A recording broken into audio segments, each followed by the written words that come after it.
امام حسن اور امام حسین نے بھی حضور کے پیار کی لاج رکھی، دین کی آبرو بچائی، دین کی عزت کی حفاظت کی، دین کے وقار پہ آنچ نہیں آنے دی۔ اللہ اکبر۔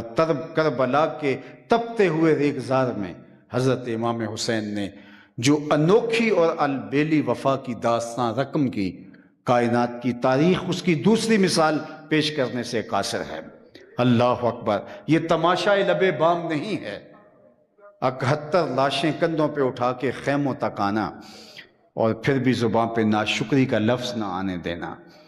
اور پھر حضرت امام حسین خود جب اشقیاء کے مقابلے کے اندر میدان میں نکلتے ہیں، ایک تو خطبہ کا انداز ہے، تیروں کی برسات اور فلاں، اور اس کے لیے جو لفظ بولتے ہیں، لیکن جو محتاط روایات ہیں وہ یہ ہیں کہ آپ کے جسم پر 33 زخم تلواروں کے تھے، 34 گھاؤ نیزوں کے تھے، اور جب پیراہن مبارک اتارا گیا تو 113 سوراخ تیروں کے تھے۔ اس حالت کے اندر جب گھوڑے کی زین سے فرش زمین پر آئے، کیا عظمت ہے حسین ابن علی کی، پیشانی سجدے میں گرتی ہے۔ دست قاتل سر حسین اس وقت کاٹتا ہے جب سجدے میں گرا ہوا ہے۔ کائنات میں کوئی ایسا سجدہ تو لاؤ جو حسین ابن علی نے کیا۔ اس پیاسے پر علی شیر خدا کو ناز ہے، اس نواسے پر محمد مصطفیٰ کو ناز ہے۔ اوروں نے بھی سجدے کیے، اس کا عجب انداز ہے، اس نے وہ سجدہ کیا جس پر خدا کو ناز ہے۔ اے حسین ابن علی تم پر سلام، نازش آل نبی تم پر سلام، تم پہ لاکھوں رحمتیں لاکھوں سلام۔ اے شہیدان محبت کے امام، لالا گوں لالا بدن لالا کفن، اے چمن اندر چمن، زندگی ہی زندگی تیری حیات، اے حیات اندر حیات، افتخار ملت بیضا ہے تو، رب کعبہ کی قسم یکتا ہے تو، فخر کا دل میں دریچہ باز کرنا چاہیے، جن کا تو آقا ہے ان کو ناز کرنا چاہیے۔ ہمیں فخر ہے حسین ابن علی پر۔ میدان عرفات ہے، صحابہ نے حضور کو بتایا، اونٹ پر سوار ایک حاجی آ رہا تھا اور اونٹ سے گر گیا ہے اور گردن کی ہڈی ٹوٹ گئی ہے اور انتقال ہو گیا، تو حضور نے فرمایا اس کو احرام میں ہی کفن دیا جائے اور اس کا جنازہ پڑھ کے دفن کر دیا جائے۔ اور پھر مصطفیٰ کریم نے فرمایا کل قیامت کے دن جب وہ اٹھایا جائے گا ملبین، اس کے لبوں پہ تلبیہ ہوگا، لبیک اللہم لبیک پکارتا ہوا اٹھے گا۔ تو اس حدیث سے سمجھ یہ آتی جو جس حالت میں جاتا ہے اس حالت میں اٹھایا جاتا ہے۔ تو اس حدیث کی روح سے آؤ سمجھیں، حسین ابن علی کا سر حالت سجدہ میں کٹا ہے۔ لوگ قبروں سے اٹھیں گے لیکن حسین کا سر سجدے سے اٹھایا جائے۔ حسین آج بھی سجدے میں ہے اور حسین کا سر آج بھی سجدے میں ہے۔ بلکہ شاعر نے کیا خوب تصور باندھا، جب سر حسین دست قاتل نے کاٹا تو نیزے کی نوک پہ چڑھا دیا، لیکن اس طرح کہ کٹی ہوئی گردن کا رخ اوپر تھا اور سر انور کا رخ نیچے تھا، تو شاعر کہتا ہے بآں کے سر نیزے پہ اور سوئے زمین ہے روح، چہرے کا رخ زمین کی طرف ہے، بآں کے سر نیزے پہ اور سوئے زمین ہے روح، یعنی سجدہ ثانی کی ہے آرزو۔ رکعت کے 2 سجدے ہوتے ہیں اور حسین ابن علی نے ایک سجدہ کر لیا تھا، دست قاتل نے سر کاٹ دیا، حسین کی پیشانی میں دوسرے سجدے کی آرزو مچل رہی ہے۔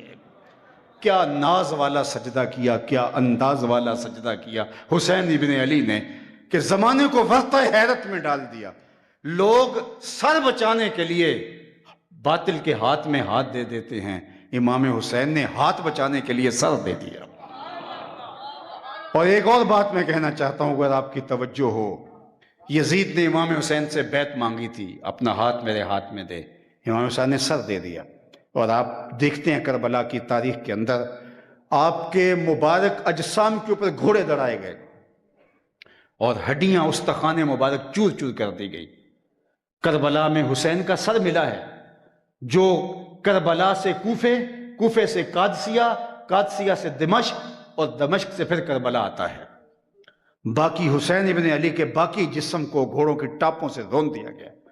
اللہ اکبر، یہ اللہ کی قدرت کے رنگ تھے۔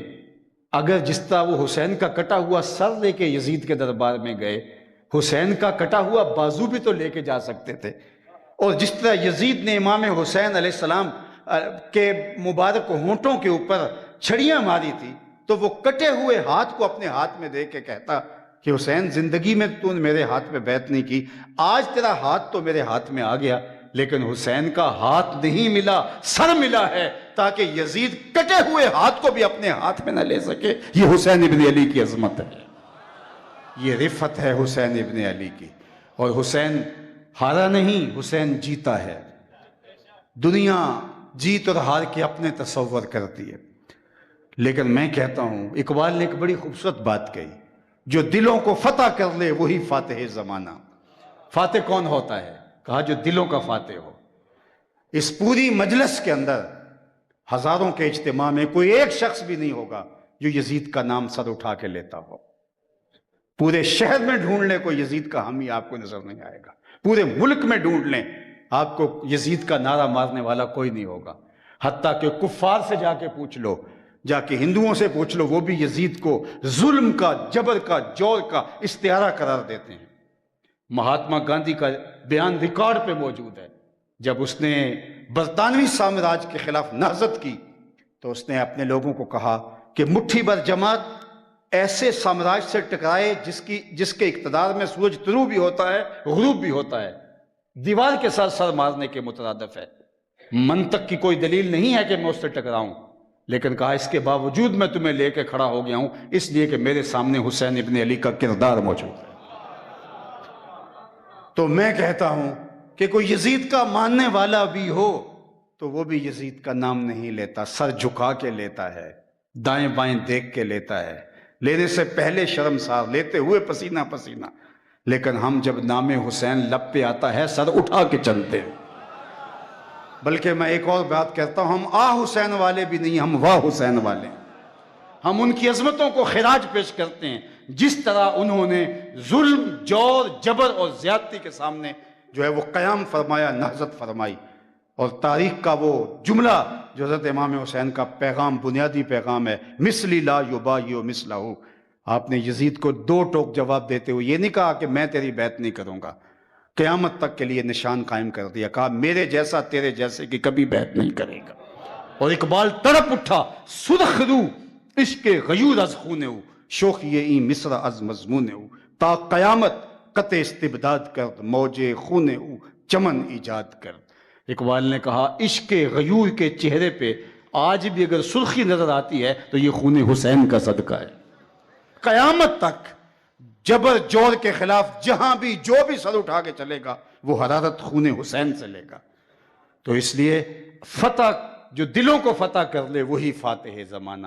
اس پر بہت کچھ کہا جا سکتا ہے۔ ایک آخری بات وہ یہ، ہمارے دیہاتی کلچر میں فاتح اسے مانا جاتا ہے جو میدان چھوڑ کے نہ بھاگے، جس کا میدان کے اوپر قبضہ رہے، پانی پت کی لڑائیوں سے لے کر آگے تک چلے جائیں، آپ کو یہی ملے گا۔ میدان جس کے ہاتھ میں رہا وہ جیتا رہا، جس نے میدان چھوڑ دیا وہ ہار گیا، چلو یہی ضابطہ مان لیتے ہیں۔ تو یہ لڑائی کہاں ہوئی تھی؟ کربلا میں۔ تو آج جا کے ڈھونڈو نا، کربلا پہ قبضہ کس کا ہے؟ یزید کا ہے یا حسین کا؟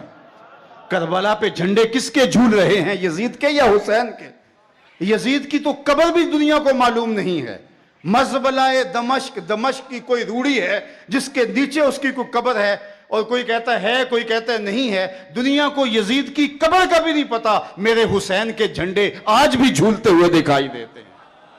اے حسین ابن علی تم پر سلام، نازش آل نبی تم پر سلام، تم پہ لاکھوں رحمتیں لاکھوں سلام، اے شہیدان محبت کے امام، لالا گوں لالا بدن لالا چمن، اے چمن اندر چمن، زندگی ہی زندگی تیری حیات، اے حیات اندر حیات، افتخار ملت بیضا ہے تو، رب کعبہ کی قسم یکتا ہے تو، فخر کا دل میں دریچہ باز کرنا چاہیے، جن کا تو آقا ہے ان کو ناز کرنا چاہیے۔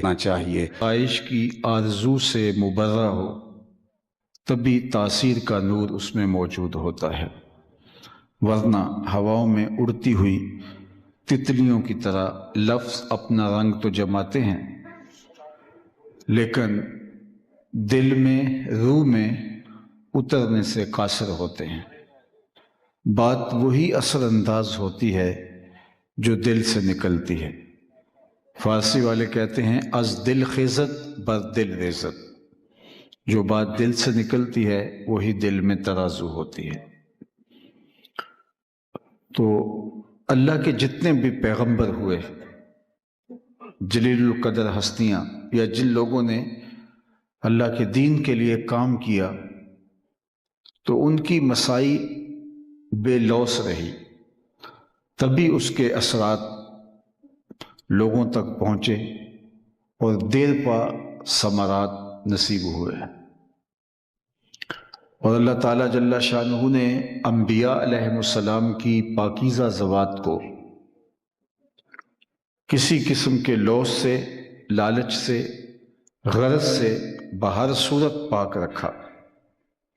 نبیوں کی زندگیاں اس پر خود ایک سند ہیں، لیکن اس کے باوجود اللہ نے ان کی زبان سے یہ بات کہلوائی تاکہ آنے والوں کے لیے روشنی، نور اور اجالوں کا سبب اور ذریعہ بنے۔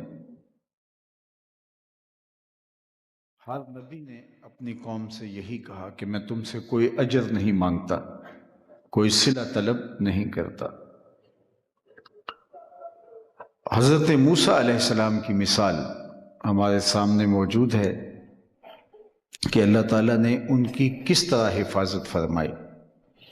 آپ جانتے ہیں کہ جب فرعون کو کچھ نجومیوں نے بتایا کہ تیری راجدانی میں ایک ایسا بچہ پیدا ہونے والا ہے جو تیرے تخت و تاج کو الٹ کے رکھ دے گا، تکبر، رعونت، تمرد اور سرکشی سے بھرا ہوا فرعون بولا میں وہ بچہ پیدا ہی نہیں ہونے دوں گا، اور 70,000 بچے قتل کروا دیے، 90,000 حمل گروائے۔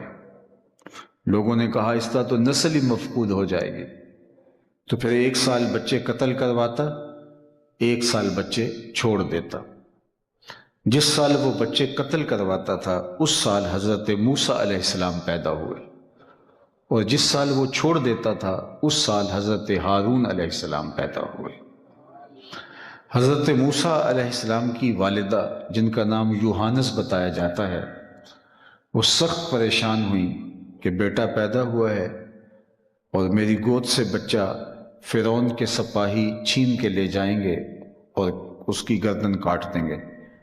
ماں بہت گھبرا گئی، تو اللہ تعالیٰ نے موسیٰ کی جانب وحی نازل کی کہ گھبرانے کی ضرورت نہیں ہے، آپ ایک صندوق تیار کریں جس کے بالائی حصے میں سوراخ رکھیں اور حضرت موسیٰ کو اس میں بٹھائیں اور دریائے نیل کی موجوں کے سپرد کر دیں، پھر میری قدرت کے تماشے دیکھیں۔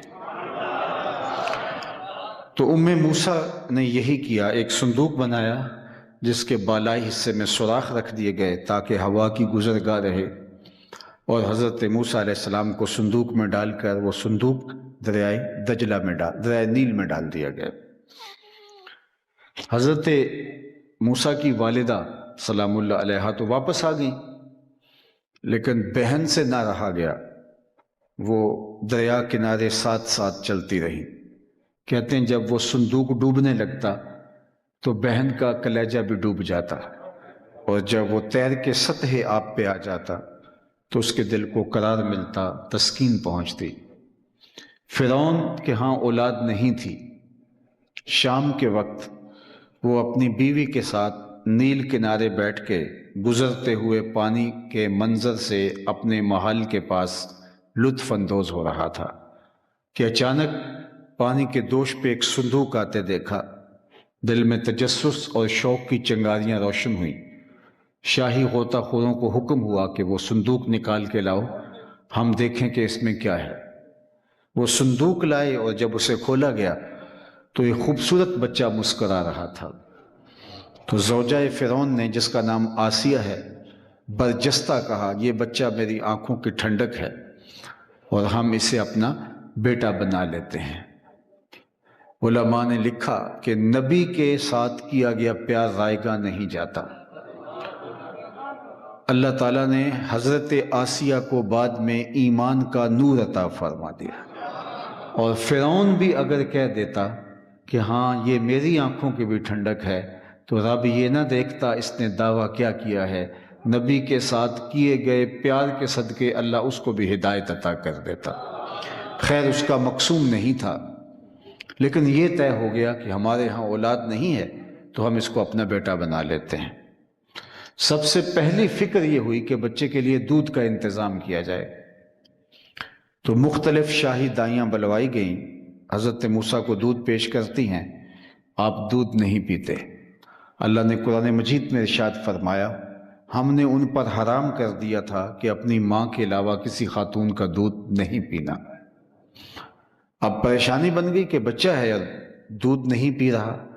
اتنے میں کنارے چلتے چلتے حضرت موسیٰ علیہ السلام کی ہمشیرہ بھی موقع پہ پہنچ گئیں اور انہیں کہا کہ ایک دائی میری نظر میں بھی ہے جس کا دودھ بچے رغبت سے پی لیتے ہیں، اگر کہو تو بلا لاؤں۔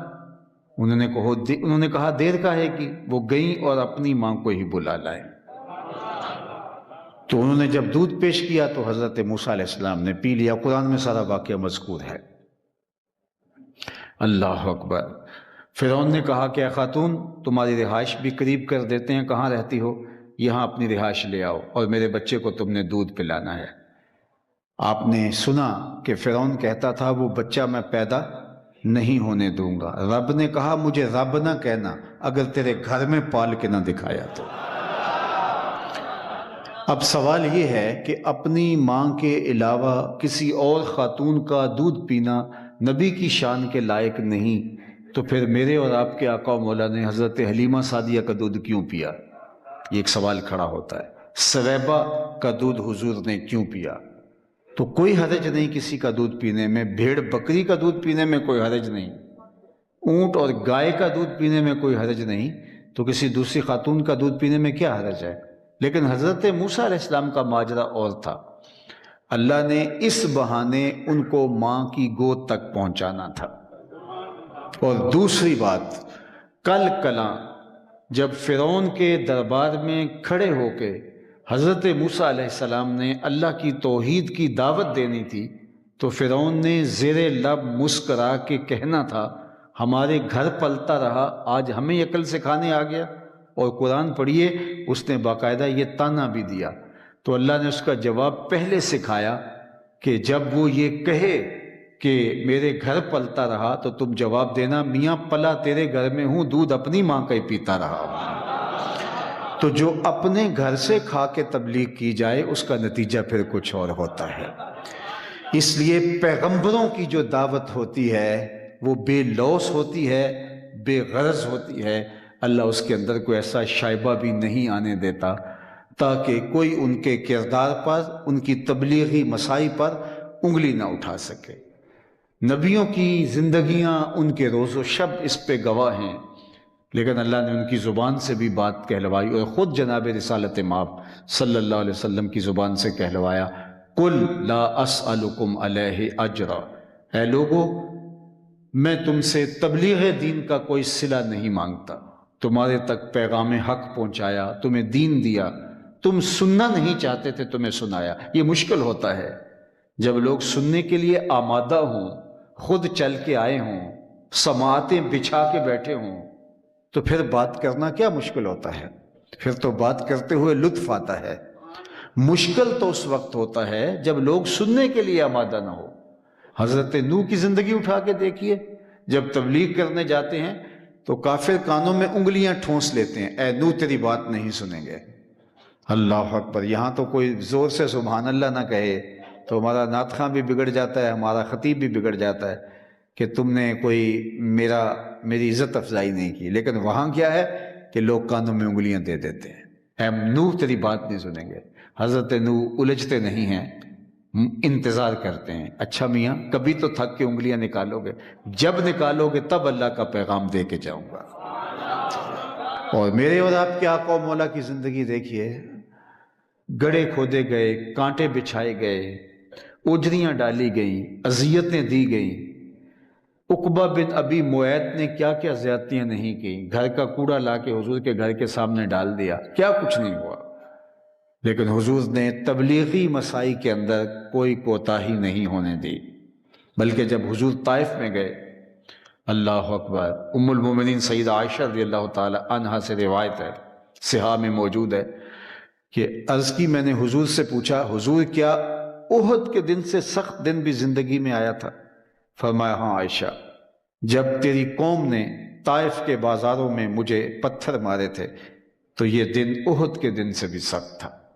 صحابہ کے خیال میں احد کے دن سے سخت حضور کی زندگی میں شاید کوئی دن نہیں تھا، چونکہ انہوں نے دیکھا کہ 70 صحابہ کی لاشیں پڑی ہیں، حضور علیہ السلام کی چشمان رحمت میں آنسو ہیں، سر انور پہ سفید رنگ کی پٹی بندھی ہوئی تھی، اور بار بار حضور کہتے تھے ما فعل امی، میرے چچا کی بات سناؤ، میرے چچا کی سناؤ، اس کا کیا حال ہے؟ جبکہ حضرت امیر حمزہ کے کان بھی کاٹ دیے گئے تھے، ناک بھی کاٹ دی گئی تھی، آنکھوں میں نیزے چبھو دیے گئے تھے، اعضائے بطنیاں کاٹ کے ہار پرویا گیا تھا، دردناک صورتحال ہے۔ تو صحابہ کا خیال یہ تھا کہ احد سے دن سخت دن زندگی میں نہیں آیا ہوگا، لیکن فرمایا ہاں عائشہ، جب طائف کے بازاروں میں مجھے پتھر مارے گئے تو یہ دن احد کے دن سے بھی سخت تھا۔ اللہ کے محبوب ان کے 3 سرداروں کے پاس حق کا پیغام لے کر گئے۔ جب مکے والوں نے حضور کی دعوت کو مسترد کر دیا تو حضور مسلسل سفر کاٹتے ہوئے طائف کے سنگلاخ پہاڑوں میں گئے اور جا کے ان کو دین کی دعوت دی، انہوں نے مسترد کر دی۔ اللہ کے محبوب نے ایک بات کہی کہ جو میں نے کہا سو کہا، اگر تمہیں قبول ہے تو اچھی بات ہے، اگر نہیں قبول ہے تو کوئی بات نہیں، میں واپس جا رہا ہوں، میری دعوت قبول کر لو تو خیر کی دعوت ہے، میں تمہارے بھلے کے لیے اتنا سفر کاٹ کے آیا ہوں، لیکن اگر تم نہیں کرتے، یہ سودا نہیں لینا چاہتے تو کوئی بات نہیں۔ لیکن انہوں نے کیا کیا، اوباش لوگوں کے ہاتھوں میں پتھر دیے، اور آقا کریم جب واپس پلٹے تو وہ حضور کے پاؤں پہ پتھر مارتے ہیں، حضور ایک پاؤں اٹھاتے تو دوسرے پاؤں پہ مارتے، شدت درد اور احساس کرب سے حضور نیچے بیٹھ جاتے تو ان کے گھنڈے آگے بڑھتے اور کندھوں سے پکڑ کے حضور کو اٹھاتے اور سنگ باری کرتے، نالین خون سے بھر گئیں، لیکن اللہ کے محبوب صلی اللہ علیہ وآلہ وسلم کے پاس ملک الجبال آتے ہیں، پہاڑوں کا جو فرشتہ ہے وہ عرض گزار ہوتا ہے کہ میں اللہ کی طرف سے فرستادہ ہوں اور اللہ نے مجھے ملک الجبال بنایا ہے، اگر آپ کہیں تو ان پہاڑوں کو آپس میں جوڑ دوں اور جنہوں نے آپ کو دکھ دیے وہ درمیان میں پیس دیے جائیں۔ میرے اور آپ کے آقا و مولا نے کیا کہا، مجھے ان کی نسلوں سے ایمان کی توقع ہے، مجھے ان کی نسلوں سے ایمان کی توقع ہے۔ ہم تو کہتے ہیں کہ آج تقریر کی ہے تو آج اس کا صلہ مجھے ابھی مل جائے، کبھی اگلی صدیوں پہ چھوڑنا پڑتا ہے، اگلی نسلوں پہ چھوڑنا پڑتا ہے، تو مجھے ان کی نسلوں سے ایمان کی توقع ہے۔ سخت رویوں کے باوجود حضور نے دکھ جھیلے، تکلیفیں گوارا کی، لیکن پیغام حق کا بلاغ کیا۔ لا اسألکم علیہ اجرا، تم سے کوئی اجر نہیں مانگتا۔ طائف کے بازاروں میں پتھر سہے، تکلیفیں گوارا کی، اجریاں ڈالی گئیں، گڑھے کھودے گئے، مصیبتیں سہی، مصائب گوارا کیے، مشقتیں گوارا کی، نازک بدن کے اوپر کیسے کیسے ظلم، جور اور جبر نہیں ہوئے، لیکن میں نے تبلیغ کا سلسلہ جاری رکھا، اتنی مشقت سے تمہیں دین دیا، لیکن میں اس پر تم سے کوئی اجر نہیں مانگتا۔ الا المودۃ فی القربى، ہاں ایک بات طلب کرتا ہوں کہ میرے قرابت داروں سے تم نے محبت کرنی ہے، ان سے مودت سے پیش آنا ہے، میرے اہل بیت سے تم نے پیار کرنا ہے۔ سوال یہ ہے کہ جب تبلیغ دین کا کوئی صلہ نہیں مانگا تو اہل بیت سے محبت بھی نہ مانگی جاتی؟ محبت بھی تو ایک صلہ ہوتا ہے، محبت بھی تو ستائش بھی تو صلے کا ایک رنگ ہوتا ہے، تو جب کوئی طلب نہیں کیا تو اہل بیت کی محبت بھی نہ مانگی جاتی؟ تو اس کا جواب یہ ہے کہ اہل بیت کی جو محبت مانگی گئی ہے وہ نہ نبی کی ضرورت تھی، نہ اہل بیت کی ضرورت تھی، وہ امت کی ضرورت تھی، کہ اگر تم میرے اہل بیت سے جڑ جاتے ہو تو تمہارے اپنے دین کی حفاظت ہوگی، تمہارے اپنے ایمان کی حفاظت ہوگی۔ حضرت زید بن ارقم رضی اللہ تعالی عنہ سے مروی صحیح مسلم میں روایت موجود ہے، آقا کریم نے خطبہ دیتے ہوئے ارشاد فرمایا تھا، انا تارکن فیکم الثقلین، اے لوگوں میں تمہارے اندر 2 بھاری چیزیں چھوڑ کے جا رہا ہوں، جن کو اللہ کے رسول بھی بھاری کہہ رہے ہیں، وہ کتنی باری ہوں گی؟ میں تمہیں لاوارث نہیں چھوڑ کے جا رہا۔ یہاں تو کوئی 2 مرلے کی دکان بنائے اور اس پہ محنت کرے تو وہ اس کو یوں چھوڑ کے نہیں جاتا، اس کے لیے اپنا جانشین پیدا کرتا ہے، اس کے لیے SOPs بناتا ہے کہ بعد میں بھی یہ سلسلہ جاری رہے۔ تو حضور نے جو دین دیا اور جس دین کو اسٹیبل کرنے کے لیے اللہ کے محبوب علیہ السلام نے پتھر کھائے، تکلیفیں سہی، تو کیا حضور یوں ہی چھوڑ کے چلے جاتے؟ فرمایا میں تمہیں لاوارث نہیں چھوڑ کے جا رہا، انا تارک فیکم الثقلین، میں تمہارے اندر 2 بھاری چیزیں چھوڑ کے جا رہا ہوں۔ اولہما کتاب اللہ، ان میں سے پہلی چیز اللہ کی کتاب، فیہ الہدی والنور فخذوا بکتاب اللہ واستمسکوا بہ، ان میں سے پہلی چیز اللہ کی کتاب، فخذوا بکتاب اللہ، کتاب کو مضبوطی سے پکڑو، واستمسکوا بہ، اور اس کو اچھی طرح سے اس کے ساتھ اپنا رشتہ قائم کر لو، جڑ جاؤ اس کتاب کے ساتھ۔ فیہ الہدی والنور، اس میں روشنی ہے، اس کتاب میں اجالے ہیں، اس کتاب سے جڑنے والا کبھی گمراہ نہیں ہوگا۔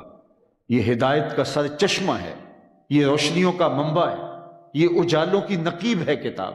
گر تو می خواہی مسلمہ زیستن، نیست ممکن جز بقرآن زیستن۔ اقبال نے کہا تھا اگر تو مومن بن کے جینا چاہتا ہے تو قرآن کے بغیر تیرا ایک دن بھی نہیں گزر سکتا۔ آج ہماری زندگی قرآن کے بغیر گزر رہی ہے۔ آج ہم شکایت کرتے ہیں کہ دنیا میں ہم پیچھے رہ گئے، تو ہم نے کیا ہے کہ ہمیں اس کا صلہ نہیں ملا۔ میں کوئی تنقید نہیں، لیکن میں اپنے آپ سے سوال کرتا ہوں، اور آپ بھی اپنے آپ سے یہ سوال کریں کہ آج کے دن کے اندر ہم نے کتنا قرآن پڑھا ہے؟ رمضان المبارک میں کیا ہم نے قرآن مجید ختم کیا؟ رمضان المبارک کو گزرے ہوئے 4 ماہ بیت گئے، کیا ہم نے کوئی ایک قرآن بھی ختم کیا ان 4 مہینوں کے اندر؟ ہم نے تو عمل دور کی بات ہے، ہم نے تو اس کی ریڈنگ بھی نہیں کی، اس کو پڑھا بھی نہیں ہے۔ اور میں آپ سے پوچھتا ہوں، اپنے آپ سے بھی سوال کرتا ہوں، اور آپ بھی اپنے آپ سے پوچھیں، ہم میں سے کسی کی عمر 50 سال ہے، کسی کی عمر 60 سال ہے، کسی کی اس سے زیادہ ہے، کسی کی کم، تو 12-15 سال میں تو انسان اچھی طرح سمجھدار ہو جاتا ہے اور پڑھنا لکھنا بھی سیکھ جاتا ہے۔ تو سال میں صرف سیرت کی ایک کتاب ہم پڑھیں، ایک سال میں، پورے سال میں صرف ایک کتاب ہم پڑھیں، تو اگر میری عمر 50 سال ہے تو مجھے کم از کم 35 سے 40 کتابیں سیرت کے موضوع پہ پڑھی ہوئی ہونی چاہیے۔ آپ میں سے کسی کی 50 سال، کسی کی 60 سال، تو میں اگر غور کروں، آپ اگر غور کریں، تو اس پورے سال میں ہم نے سیرت کی کوئی ایک کتاب بھی پڑھی؟ گزشتہ سال کو کتاب پڑھی؟ اس سے گزشتہ سال شاید ہم میں سے بہت سارے ایسے ہوں جنہوں نے پوری زندگی کے اندر بھی حضور کی سیرت کی مکمل ایک کتاب بھی نہیں پڑھی ہے۔ ہم میں سے کتنے لوگ ہوں گے جنہوں نے اللہ کا آخری پیغام جو حضور کی وساطت سے ہمیں ملا ہے، قرآن مجید، اس کو مفاہیم سمیت پڑھا ہو؟ اور آج ہم دنیا کے اوپر کہتے ہیں کہ ہم دنیا کے اوپر مغلوب کیوں ہو گئے؟ تو وہ ایک صاحب تھے، وہ آئے کسی مولانا صاحب کے پاس یا پیر صاحب کے پاس اور کہا دعا کیجئے میری بورڈ میں پہلی پوزیشن آ جائے۔ تو وہ بڑے خوش ہوئے کہ اس بچے نے کوئی خاص محنت کی ہے، اس لیے پہلی پوزیشن کی آرزو کر رہا ہے۔ تو کہا کہ ماشاءاللہ آپ نے بہت اچھے پیپر دیے ہوں گے۔ اس نے کہا پیپر تو میں نے دیے ہی نہیں۔ کہا کیا بول رہے ہو؟ کہا پیپر تو میں نے دیے ہی نہیں۔ تو کہا پھر آپ اپنے آپ کو پاگل سمجھتے ہیں یا مجھے پاگل سمجھتے ہیں؟ آپ نے پیپر دیے ہوتے، محنت کی ہوتی، رت جگہ کاٹے ہوتے، پھر آپ مجھ سے دعا کرواتے۔ آپ نے پیپر تک نہیں دیے اور آپ کہتے ہیں کہ میری فرسٹ پوزیشن آ جائے، تو یہ کیسے ممکن ہے؟ ہوم ورک مکمل کرو، کام کرو، پھر نتیجہ نہ ملے تو پھر بات کرنا۔ اس امت نے دنیا پر غالب آنے کے لیے کیا ہے کہ آج وہ کہتی ہے کہ دنیا پہ ہم پیچھے رہ گئے؟ میں اپنا جواب دینا ہے، میں اپنے آپ سے سوال کروں اور آپ اپنے آپ سے سوال کرو۔ یہاں 2 سے 3 ہزار یا 4 ہزار یا جتنے لوگ بھی بیٹھے ہوئے ہیں، تو میرا خیال ہے بہت کم لوگ ہوں گے جو اس پر یہ کہہ سکیں گے کہ میرا بھی ہوم ورک ہے، لیکن ہم زیادہ لوگ 95% شاید لوگ ایسے ہوں گے کہ جنہوں نے اس پورے سال کے اندر ایک بھی سیرت کی کتاب نہیں پڑھی، پورا سال گزر گیا، ایک بار بھی قرآن مکمل نہیں پڑھا۔ تو پھر ہم کس ورتے پہ، کس بل بوتے پہ ہم یہ کہہ سکتے ہیں کہ ہم دنیا کے اوپر جو ہے وہ پیچھے رہ گئے؟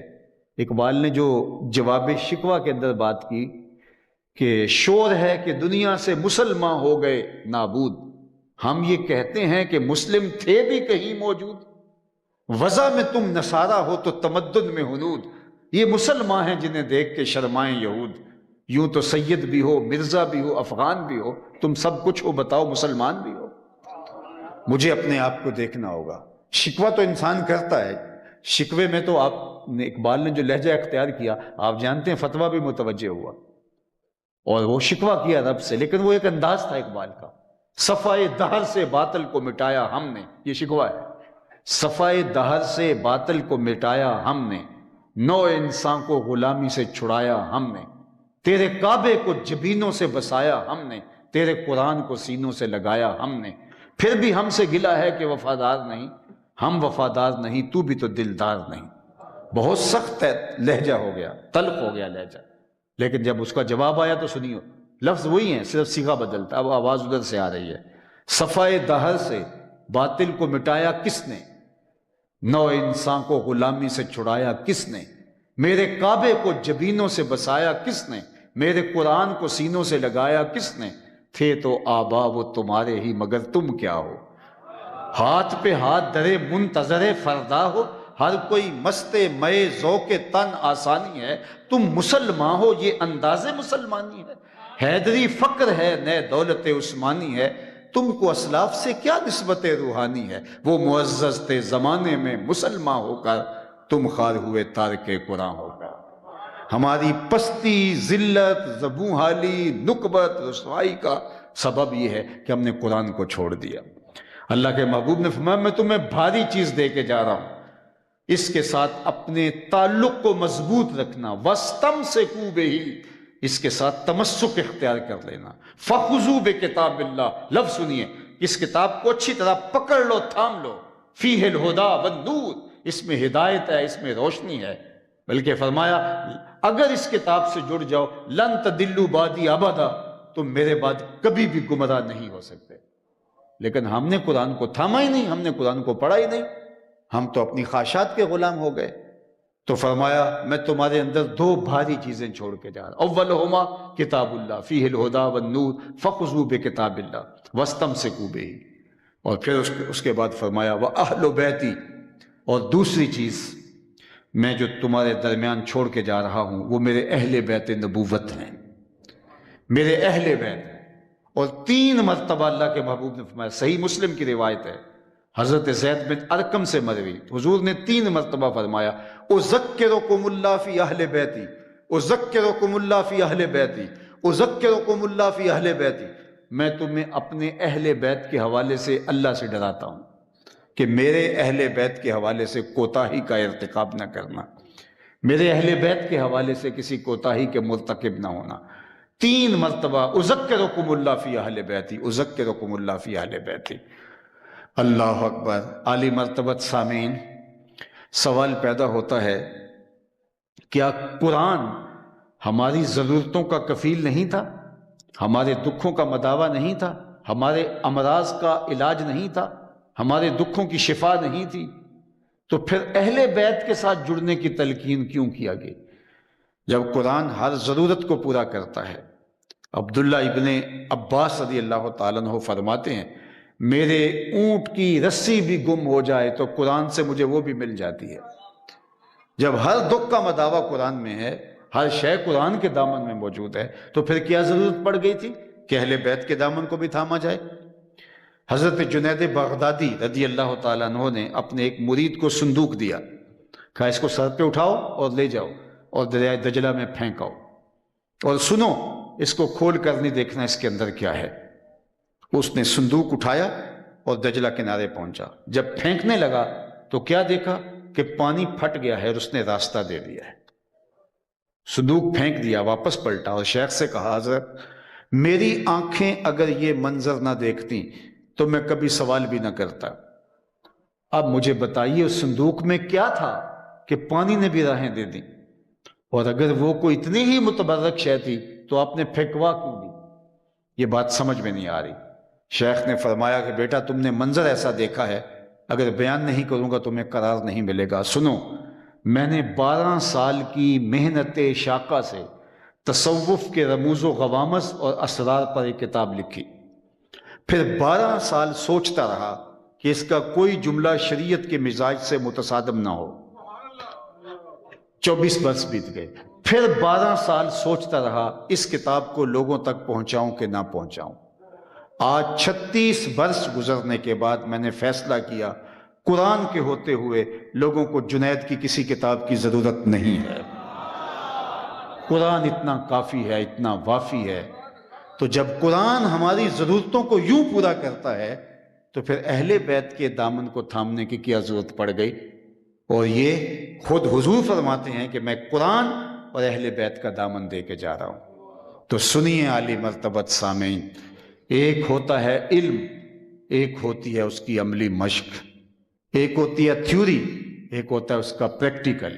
اگر اسلام کی تھیوری دیکھنی ہے تو قرآن موجود ہے، پریکٹیکل دیکھنا ہے تو کربلا کے تپتے ہوئے ریگزار میں حسین ابن علی کا کردار موجود۔ کہا نہ قرآن کو چھوڑو اور نہ اہل بیت کے دامن کو چھوڑو، بلکہ حضرت جابر رضی اللہ تعالی عنہ سے جو روایت ہے اس میں یہ لفظ ہے وَلَن يَتَفَرَّقَا حَتَّى يَرِدَ عَلَيَّ الْحَوْض۔ فرمایا قرآن اور اہل بیت آپس میں جدا بھی کبھی نہیں ہوں گے حتیٰ کہ حوض کوثر پہ مجھے اکٹھے آ کے ملیں گے۔ یعنی آپ کو اہل بیت ہوں تو قرآن سے جدا نہیں ملیں گے، اہل بیت قرآن سے جدا نہیں اور قرآن اہل بیت سے جدا نہیں۔ اور اگر تاریخ دیکھنی ہے تو قرآن جب سینے کے اندر تھا حسین سینے کے اوپر پل رہا تھا، اور پھر زمانے نے دیکھا کہ حسین کا سر انور کٹ گیا اور نیزے کی نوک پہ چڑھ گیا، تو لوگوں نے کہا کہ سر تو وہ ہے، لیکن ذرا غور کیا تو لب ہل رہے تھے۔ قرآن کا سر نہیں تھا، قرآن حسین کا سر نہیں تھا، بلکہ حسین ابن علی کے لبوں پہ قرآن کا نغمہ بھی ساتھ ساتھ جاری۔ تو کہا وَلَن يَتَفَرَّقَا، یہ آپس میں جدا بھی کبھی نہیں ہوں گے حتیٰ يَرِدَ عَلَيَّ الْحَوْض۔ اور اللہ کے محبوب نے قرآن سے وابستگی کا بھی ہمیں حکم دیا، ترغیب دی، ابھارا، اور اہل بیت کے ساتھ بھی محبت کرنے کا سبق دیا، درس دیا، ابھارا۔ قرآن کے ساتھ وابستگی اختیار کرنے کے لیے فرمایا، ترمذی کی روایت موجود ہے کہ اللہ کے محبوب علیہ السلام سے جب پوچھا گیا جب فتنے آسمان سے برسیں گے تو پھر بچنے کی صورت کیا ہوگی، تو برجستہ ارشاد فرمایا اللہ کی کتاب قرآن مجید۔ عالی مرتبت سامعین، یہ ایک معمول کا اور ایک رواج و رسم کا درس نہ ہو۔ جو سن رہے ہیں اگر آپ کا دل بھی قبول کر رہا ہے تو یہ دل سے دعا بھی مانگیں کہ اللہ ہمیں توفیق عمل بھی دے، ہمارا کوئی دن قرآن کے بغیر نہ گزرے۔ چاہے 2 رکوع روز پڑھ لیں، ترجمے اور مفہوم کے ساتھ اپنی زندگی میں شامل کر لیں۔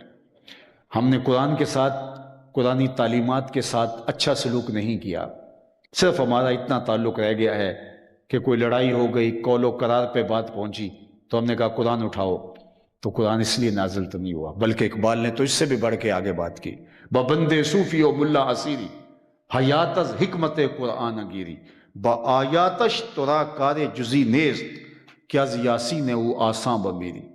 اقبال کہتا ہے تو جاہل صوفی اور کاہل ملا کے ایسے پھندے میں پھنسا کہ تو نے قرآن سے زندگی تلاش نہیں کی۔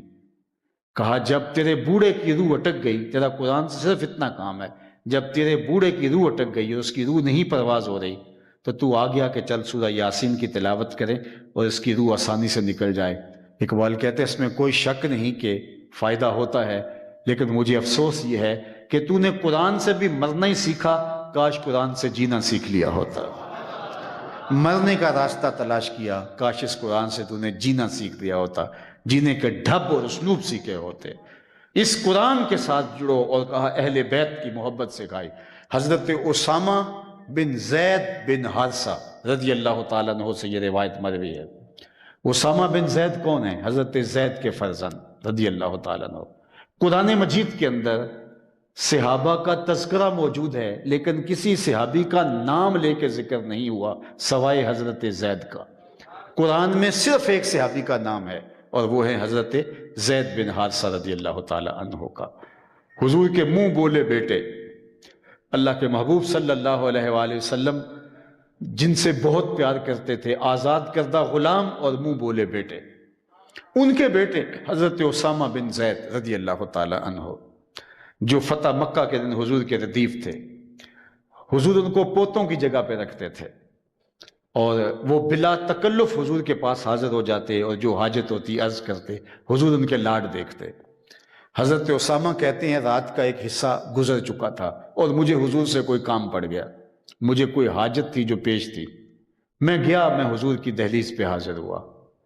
صحابہ حضور کے دروازے پہ دستک نہیں دیا کرتے تھے، وہ دروازے کے ساتھ لگ کے بیٹھ کے درود پڑھتے رہتے، حضور خود آتے تو حاجت کہتے، لیکن کبھی ناگزیر حالت ہوتی تو پھر وہ دستک بھی دے لیتے تھے۔ لیکن اس کا طریقہ کیا تھا؟ امام بخاری ادب المفرد میں حدیث لائے ہیں، کانت تکرہ ابواب النبی بالاظافر، صحابہ جب دستک دینے کی نوبت آتی تو اپنی انگلیوں کے ناخنوں کے ساتھ، پوروں کے ساتھ دستک دیتے۔ انگلیوں کے ناخنوں کے ساتھ دستک دینے کا کیا مطلب؟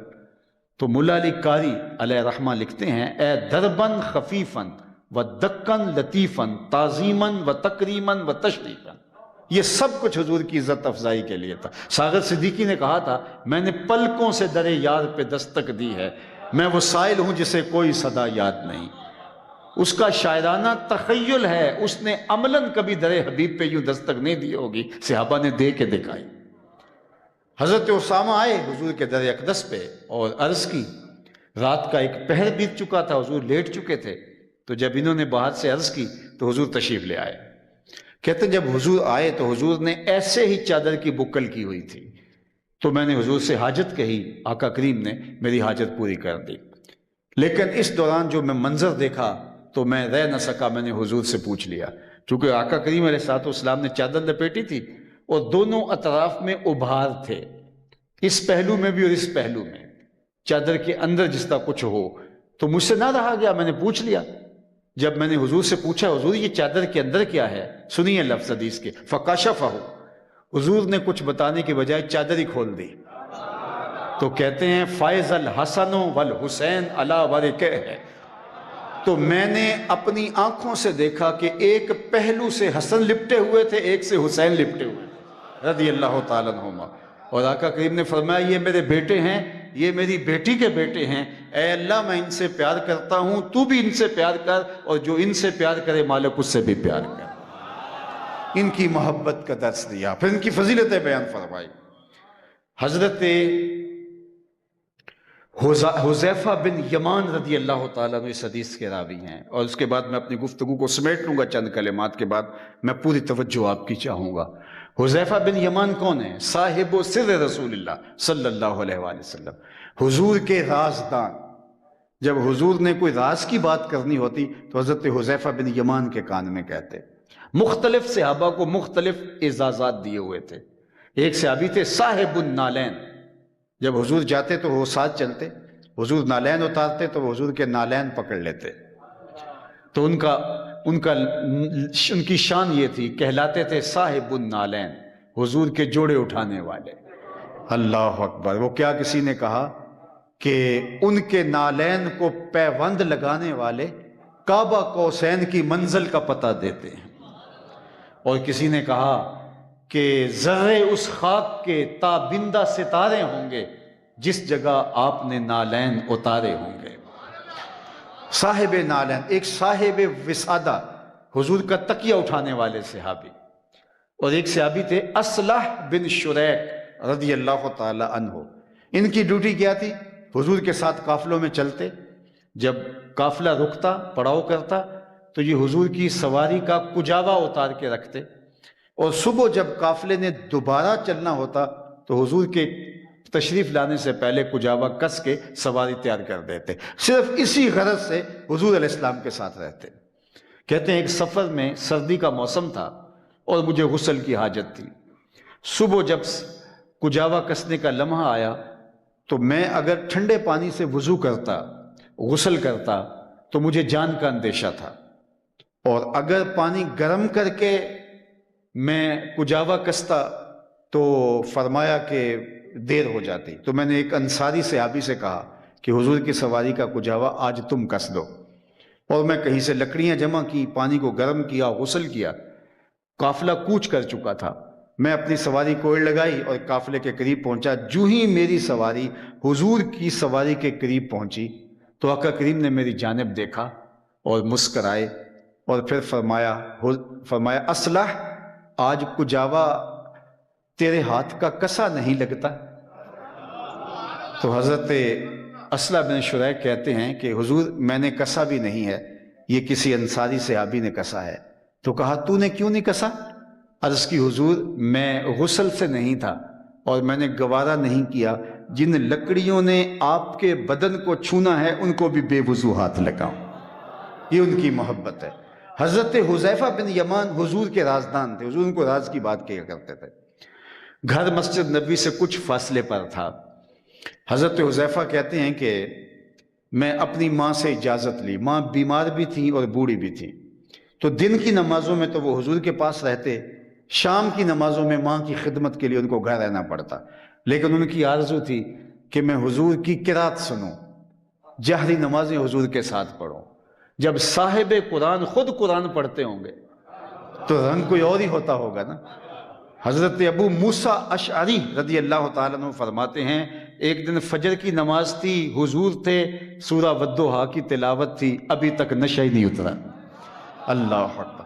تو کہتے ہیں میں نے ماں سے اجازت لی، میں نے کہا امی اگر آپ مجھے اجازت دیں تو میں مغرب کی نماز حضور کے ساتھ پڑھتا ہوں، اور اس کے بعد میں آپ کے لیے بھی، ماں کو جو لالچ دی، میں آپ کے لیے بھی اور اپنے لیے بھی حضور سے مغفرت کی، بخشش کی دعا کرواؤں گا۔ ماں نے کہا جا پتر میں اجازت دیتی ہوں، لالچ بہت اچھی دی تھی، حضور سے اگر دعا کر دیں۔ اللہ اکبر۔ اجابت کا سیرا، عنایت کا جوڑا، دلہن بن کے نکلی دعائے محمد صلی اللہ علیہ وسلم۔ کہتے ہیں میں آیا، حضور کے پیچھے نماز مغرب پڑھی، سلام پھرا تو میری آرزو تھی کہ میں حضور سے عرض کروں حضور میرے لیے، میری ماں کے لیے بخشش و مغفرت کی دعا کر دیں، لیکن حضور وظائف میں مشغول ہو گئے، نوافل میں مشغول ہو گئے۔ میں عرض کرنے کے باوجود، خواہش رکھنے کے باوجود عرض نہ کر سکا۔ جو ہی کوئی مجھے لگتا کہ حضور علیہ السلام کچھ اپنے اذکار سے فارغ ہونے لگے ہیں تو میں پھر یہ عرض کرنے لگتا کہ میرے لیے، میری ماں کے لیے مغفرت کی دعا کر دیں، لیکن مجھے اس کا موقع نہ ملا، حتیٰ کہ عشاء کی اذان پکاری جانے لگی۔ عشاء کی اذان ہو گئی، حضور مصلی پہ تشریف لائے، نماز پڑھائی، سلام پھرا تو اب میرے دل میں تھا کہ میں ایک نماز کی چھٹی ماں سے لے کر آیا تھا اور اس شرط پہ لے کے آیا تھا کہ میں آپ کے لیے اور اپنے لیے حضور سے مغفرت کی دعا کرواؤں گا، اور نمازیں بھی دو ہو گئیں اور دعا بھی نہیں کروا سکا، تو میں حضور کی خدمت میں حاضر ہونے کا ارادہ کر رہا تھا کہ حضور اٹھے اور حجرہ انور کی جانب چل دیے۔ میں بھی حضور کے پیچھے پیچھے چل پڑا اور غیر ارادی طور پہ میری رفتار کچھ تیز ہو گئی، جس سے قدموں کی آہٹ پیدا ہوئی۔ سنو حضرت حذیفہ بن یمان کیا کہتے ہیں، کہتے ہیں جب میرے قدموں کی آہٹ پیدا ہوئی تو حضور علیہ السلام پیچھے مڑے بغیر حضور نے فرمایا کہ من ھذا، میرے پیچھے کون آ رہا ہے؟ پھر خود ہی فرمایا حذیفہ تو نہیں؟ تو جب حضور نے کہا تو قل تو نام، میں نے کہا جی جی حضور میں حذیفہ ہوں۔ تو آقا کریم نے فرمایا ما حاجتک غفر اللہ لک ولامک، اللہ تجھے بخش دے، تیری ماں کو بخش دے، کس کام آئے ہو؟ اللہ تجھے بخش دے، تیری ماں کو بخش دے، کیا کام ہے؟ کہتے ہیں کام کیا بتاتا، وہ تو جنبش لب سے پہلے ہی ہو گیا، وہ تو بند لبوں کی بولیاں بھی سمجھتے ہیں۔ اللہ اکبر۔ تو کہتے ہیں کہ میں اب کیا کہتا، جو کہنا تھا وہ حضور نے فرما دیا۔ تو حضور علیہ السلام نے فرمایا حذیفہ سنو، یہ ابھی میرے پاس ایک فرشتہ آیا ہے، آج سے قبل وہ دنیا پر کبھی نہیں آیا، آج پہلی بار آیا ہے اور اللہ سے اجازت لے کے دو کام کرنے آیا ہے، ایک تو مجھے سلام کرنے آیا ہے اور دوسرا مجھے خوشخبری دینے آیا ہے کہ آپ کی بیٹی فاطمہ جنت کی عورتوں کی سردار ہے اور حسن اور حسین جنتی جوانوں کے سردار۔ میں یہ اسپیشل خوشخبری لے کر آیا ہے اور یہ مجھے سنانے کے لیے، مجھے بتانے کے لیے آیا ہے۔ تو حضور نے ان شہزادوں کی محبت کی ترغیب بھی دی اور ان کی عظمتوں کو بھی بیان کیا۔ اللہ اکبر۔ اور آقا کریم علیہ السلام نے کبھی یوں فرمایا کہ حسین منی وانا من حسین، حسین مجھ سے ہے اور میں حسین سے ہوں۔ حضور نے کبھی انہیں کندھوں پہ سوار کیا، کبھی ان کے منہ میں اپنی زبان رکھ دی اور کبھی ایسا ہوا کہ حضور سجدے میں تھے، حسین ابن علی آ کے پشت پہ بیٹھ گئے، حضور اس لیے کہیں اٹھوں اور یہ گر نہ جائیں، حضور نے سجدے کو طوالت دے دی۔ کبھی ایسا ہوا حضور ممبر پہ خطبہ دے رہے ہیں، امام حسن آتے ہیں تو حضور ممبر چھوڑ کے ان کو لینے کے لیے جاتے اور اپنے پاس ممبر پہ بٹھا لیتے ہیں۔